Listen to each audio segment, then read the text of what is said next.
Life After the Fight is a show that speaks to everyday issues pertaining to our mind, body, and soul. We will address topics ranging from mental health, self-care, fatherhood, family, relationships, and more. Our goal is to encourage listeners to keep fighting through the obstacles, challenges, and struggles. The focal point is simple. Seek a fresh perspective, become teachable, and improve your overall health and wellness. If you're craving more growth and development, this podcast is for you. All right, man. How you doing? We back great. again. Doing great. Yes. Happy to be back. Oh, yes, man. So how was your past week? Past week was good. Over the weekend, I didn't do anything. I did my nature walk. It was a little bit drizzly, so that was about it. A little chilly out too. Yeah, it's been chilly. Yeah, the weather's been kind of, I don't know, it's been bipolar. The sun be out. And then So you equate the weather like a person. I was bipolar. I'm just saying, man. Well, I'm thinking this coming weekend is gonna be a little schizophrenic. Man, so listen, man. What do you have for our topic today? I am so glad you asked, Ricky. What I have for our topic, for our audience, because we love you so. Yes. Becoming your own best friend, and in parentheses, a conscious ally. Okay. Now, why did you choose this topic for conversation? You know, I'm glad you asked that question because in some ways I feel like the topic was chosen for me. I was talking with a lot of different people throughout my daily life, whether it's work, going to the gym, or just walking on the street, meeting people and talking. And the one thing that I gathered is that, and you probably seen some of this yourself, is that people are so interested in getting affirmation, validation, Yes. and overall worthiness from external sources, outside people. Yes. And if, in our day of social media and everything else, if, they don't get enough of what I call proverbial likes, then they feel like they don't have any worth, they don't have any value. And in that regard, it's almost like you said, the weather being bipolar. Like, if enough people like them, they're up. If nobody likes them, then they're down. And so, in looking at this, I decided, hey, you know what? I think that if people would focus more of their energy on getting to know themselves and becoming their best friend, then external factors won't really matter. They won't care if people don't like them. They like and love themselves enough that they can be their own best cheerleader.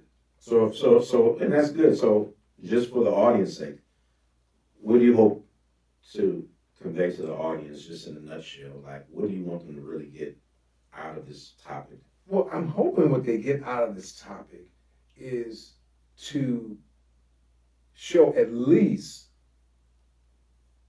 half of the mercy and grace that they show towards other people for themselves. Yes.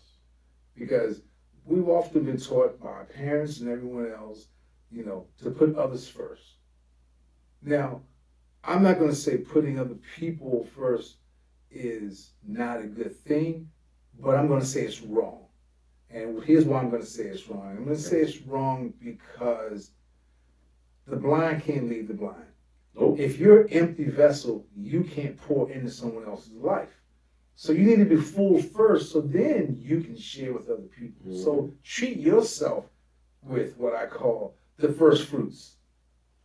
I had this conversation with someone about, and I'm not going to stay on this topic about tithing.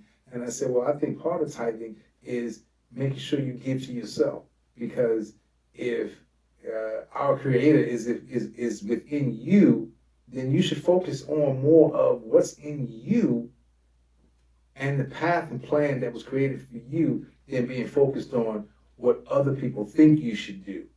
Because when you focus on what other people think you should do, then you have negated what your Creator created you to do, in my opinion. There you go.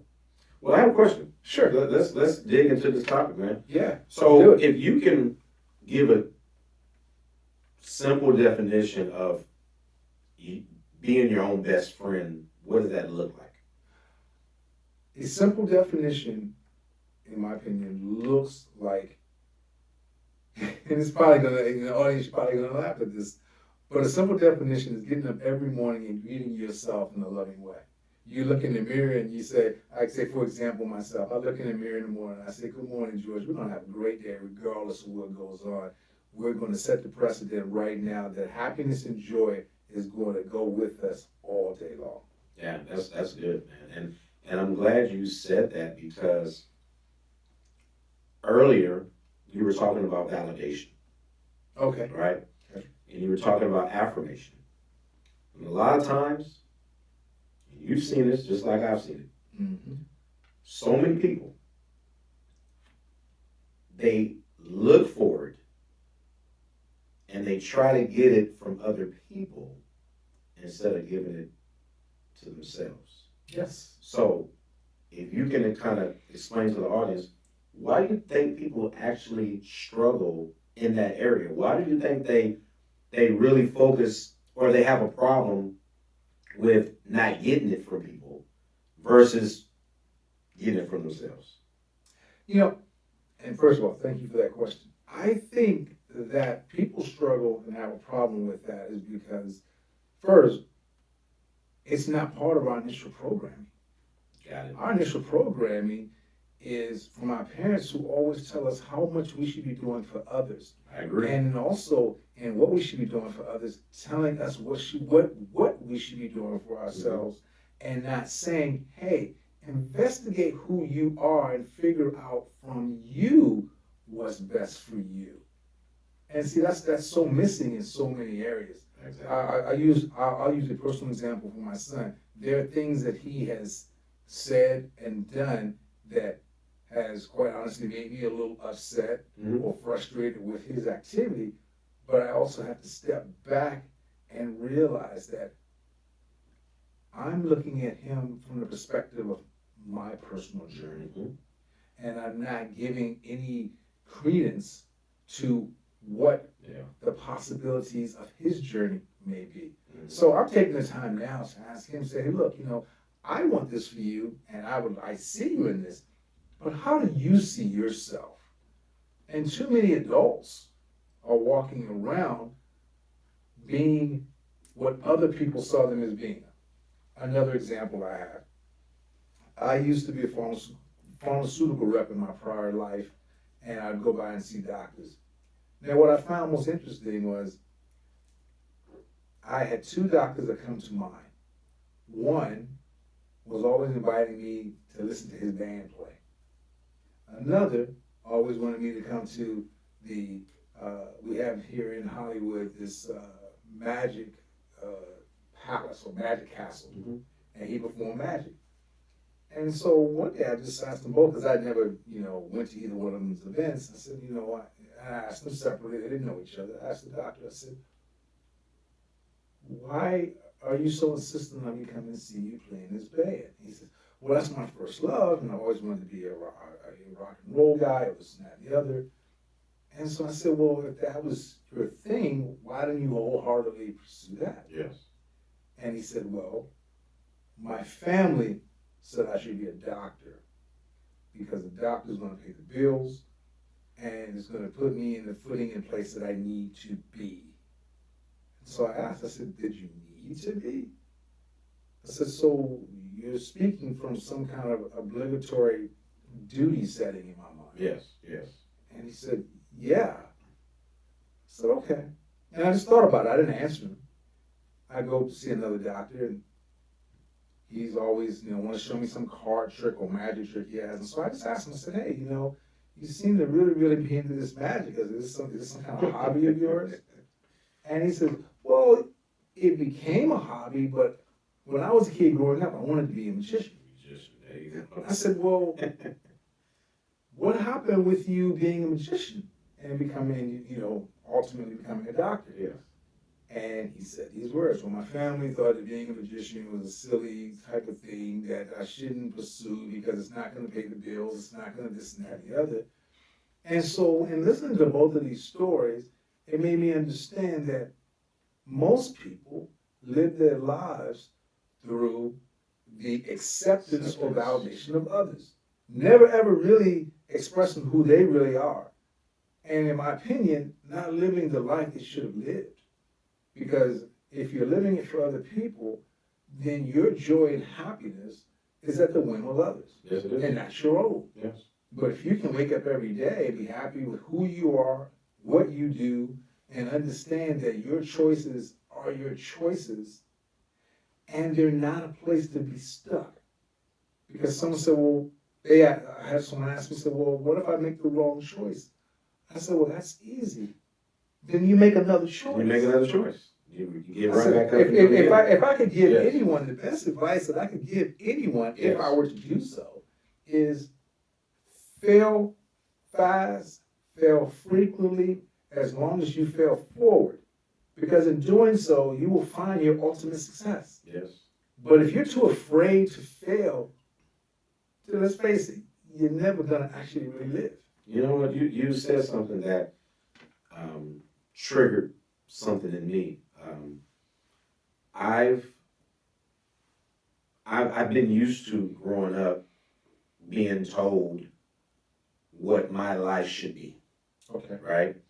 And a lot of that had to do with the religion that I was in, and basically they would just the elders of the congregation would pretty much tell you this is what you're supposed to do after you graduate high school, and you're to get a job, you're to go into the ministry full time, you do all these things, right? And Yep. and that religion, I'm not going to say that religion, right now, but the purpose of this conversation is to say to you, a lot of times we're accustomed to living our lives based on someone else's, guidance or direction, or someone's desire for ourselves.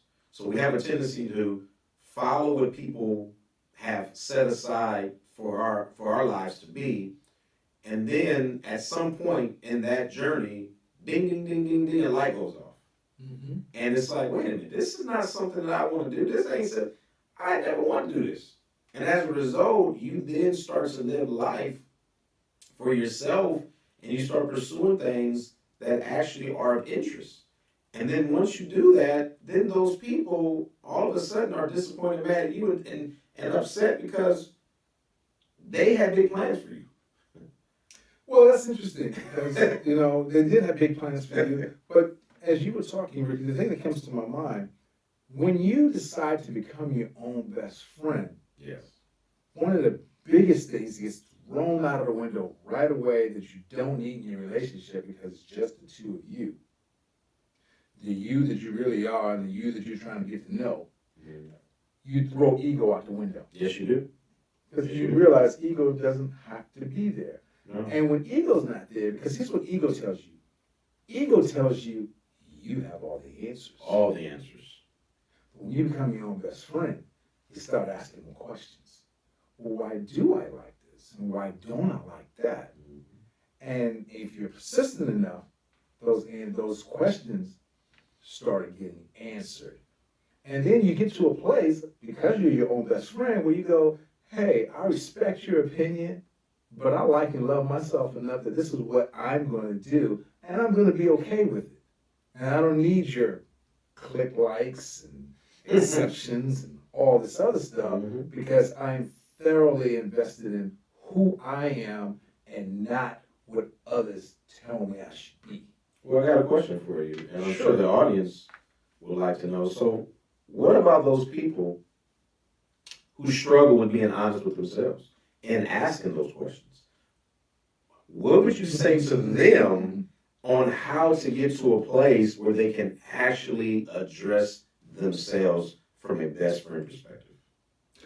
First place I would go is, I already know you're not your own best friend because you're questioning how to even get there, which means you have done no self-investigating. There you go. That's it. You have to take the time to investigate yourself. You have to take the time and be okay with the quirky and silliness that you call yourself that other people don't accept. Because here's the thing. what most people call abnormal or weird about you is what makes you uniquely beautiful. That's it. Uniquely, wonderfully made. That's it. I remember a long time ago, I was standing on the street going, and this is a kind of actually a funny story. I'm standing next to a woman she has black painted fingernails. Mhm. She has kind of grungy clothes on, dingy and everything. And she said this to me. I said, I'm just curious. I said, what's the purpose of your garb and this and that? So she looks at me in kind of a sarcastic way. I'm expressing my individuality. I said, oh, that's great. I said, but can you answer a question for me? She goes, sure, what question you have? In a real nasty way. Uh-huh. I said, if you're like that, expressing your individuality, she goes, yeah. But you're standing with 12 other people or 13 other people that look just like you. So you're an individual part of a group setting? Mhm. And then she had this puzzled look on her face. I said, I'm just trying to understand you, because if you're really trying to be this individual Yes. that you are expressing to me, then you wouldn't look like everybody else standing here. Everybody else. So that automatically lets Yeah. me understand that who she was as an individual was not enough. She had to express herself through what I call group think ideology, or whatever you want to call that. If that works for you, that's great. I'm not trying to tell you to get away from that. Definitely. Yeah. But if you feel like your life is not going in the direction you wanted to go into, maybe tap into you and find out what the real you wants. Because the outward expression of you is latching on to other external factors. And if you're living your life that way, then you'll always be frustrated, because you'll always be tossed to and fro just like the weather and the wind. So in that sense, you would be bipolar or schizophrenic. But if you tap into becoming your own best friend, first of all, you'll be quick to acknowledge and forgive yourself for any misgivings. Because that's what a best friend does. So all those things that you think you're going to do for that person that you say you love and care about so much,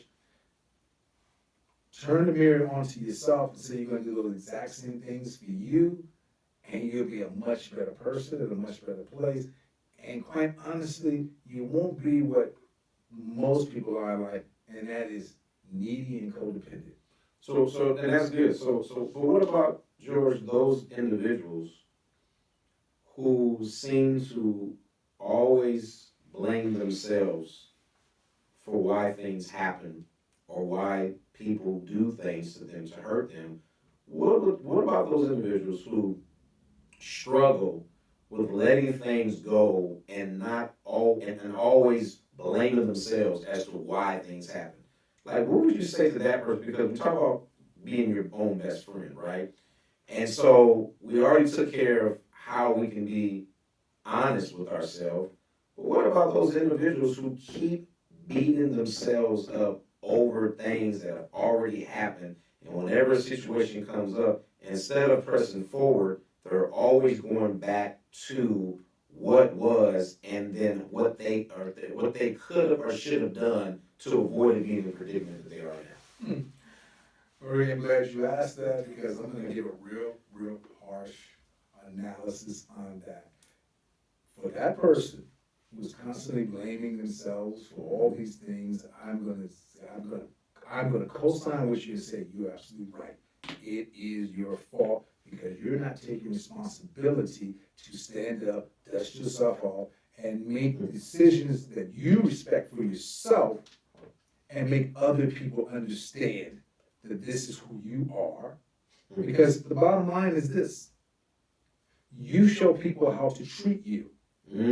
That's deep. Yes. You show people how Yes. to treat you. So if you become a doormat to everybody, it's because you told everybody in some way, shape, or form, through your actions or through your words, I am a doormat. Yes. But if you are a pillar of strength, a tower of power, then that's how people are going to see you. Yes. and that's how they're going to address you. Address you. Mhm.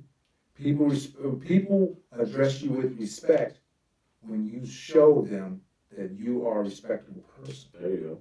But if you're untrustworthy, you're someone who people can use, abuse, cheat on, you've showed them that they can do that to They you. can do that. Yes. You are the first and last stance for everyone to see Yeah. how to treat you. You know, man, I'm so glad you said that because I have these conversations often with people, and I say, you know, what's wrong with just being honest with yourself and just saying, you know, I missed that. I got it wrong. Like that was my fault. Like, I should have never done X, Y, and Z. I had every opportunity to walk away, but I stayed. And I stayed past the expiration date. So, what's wrong with just owning up to my part and my role? Because the last time I checked, George, no one ever just gets everything right. No one ever does everything the way it's supposed to be. That's just impossible. So, at what point does a person finally come to terms with what they struggle with, what they're weak in, and what they need to improve on? At what point? Well, you packed the punch in that one. There's a lot to unravel there. But the first thing I would say to that is, first of all, stop living in fear of loss. Yes. Most individuals, including myself, I mean, I think that I've elevated myself from this place, but most people conduct their lives in a way that they don't want to hurt anyone's feelings. They don't want to express themselves truthfully because they are afraid that they'll be standing in a room alone. Alone. Yes. But understand that when you express yourself truthfully and honestly, in the beginning, you may actually do stand alone. But here's what will happen. You'll attract people who really care to know who you are. Yes. And then you'll be in a room again with a lot of other like-minded individuals like Man. yourself. Yes. The biggest thing I would say is stop having a fear of reprisal in your life. Yes. You know, Yes. people will accept you for who you are. The biggest thing too, Yes. Yes. patience. Yes. Be patient. Yes. If you ask the question, be willing to wait for the answer. Yes. A lot of times we ask questions and we go, man, why am I fat? Why am I skinny? Why am I ugly? Why am I? And then we just keep walking and keep moving on without actually waiting to receive the answer. And the answer is always going to come from within you. The problem is you're so used to being distracted by what you see that you never can hear from within. Yes. And I want to piggyback on that because a lot of times we have a tendency as individuals to really process loudly why something didn't happen the way we would have liked it to happen. We have a tendency sometimes to process what the other person did or did not do and how it impacted us. But we never start with ourselves. We always start in the victim mode. And so everything yes. begins and ends with you, exactly. So what I've learned to do when I talk to people about this, and a couple of friends, and I'm sure they're watching and listening now, and I said to them, I said, you know, at some point you have to count your losses. At some point you have to just say, I'm taking an L on this one because if I knew exactly what I was doing to do it the right way, we wouldn't be having this conversation. And sometimes with regards to other people, Yes. your losses can be your biggest gain. That's it, because you learn. I always tell people, a loss represents learning. You're learning from something that you didn't know and didn't understand, but now as the results are in, I now know and understand that was not, okay, but check this out. If you have to ask yourself, what was I supposed to learn from that? Well, keep on losing. And you're going to learn. Because at some point, if you don't recognize your role in that situation. And what you could have done to withdraw yourself from that situation or prevent that situation from happening, then you wouldn't have been in the situation as of now, where you're trying to figure it out. So I always say, listen, just be honest. Like I tell people this all the time, I made some bad choices. And I can tell you why I did them. I can tell you my motivation. I can tell you what people that were in my ears. I can tell you what I was running from. The reason why I can do that is because I had to learn that in order to move on, I got to move from. Okay, I like that. I'm going to say it again for the audience. I had to learn in order to move on, I had to move from, which means what? I had to disconnect myself from the past situation and reconnect myself with my present situation. My present situation is, this is the after. The past, that was the before. Which means what? I'm now going to try to do things differently based on what I learned so I don't have to repeat history again. See, I'm going to say this for our audience. Something that'll be very controversial for a lot of people, and I'll say this about me. I have never made a bad choice.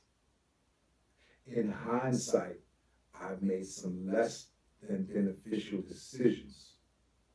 Because every choice that I made at the time that I made it was the right choice based on the information I had at hand and the benefit that I saw for myself.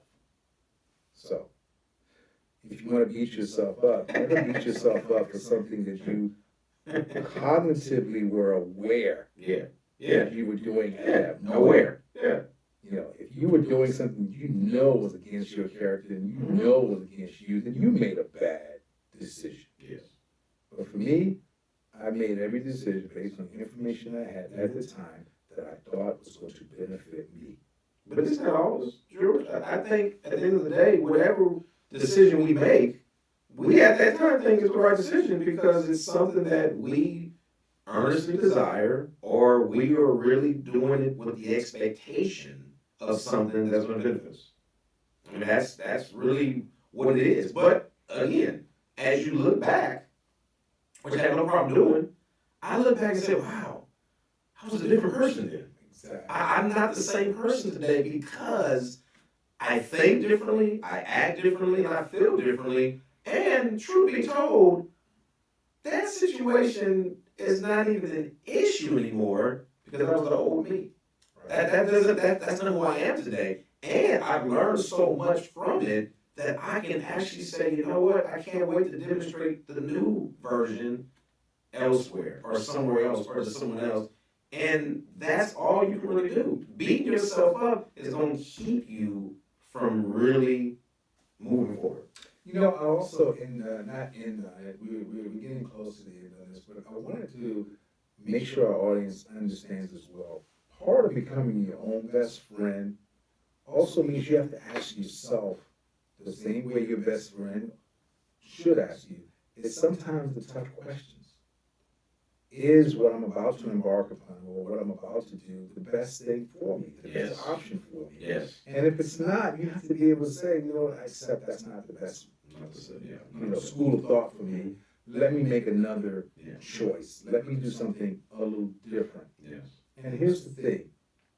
Not everything we want wants us. Remember that. Some people will say, well, if you want it bad enough, it'll want you back. No.